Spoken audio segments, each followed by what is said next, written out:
School Principal Ma'am Pitilo or Samson, our dearest teachers, parents and visitors, ladies and friends, a pleasant afternoon. It is ended with great pride and honor to be here today.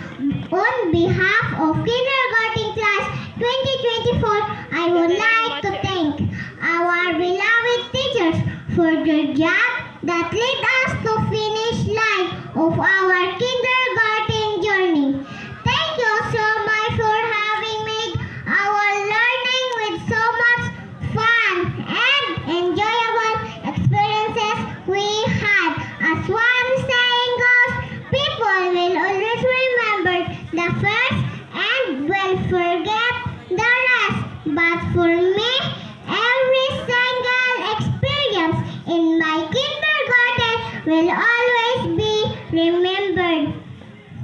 To our loving parents and guardians, thank you for the incomparable support that you're giving us along our way as a little learners.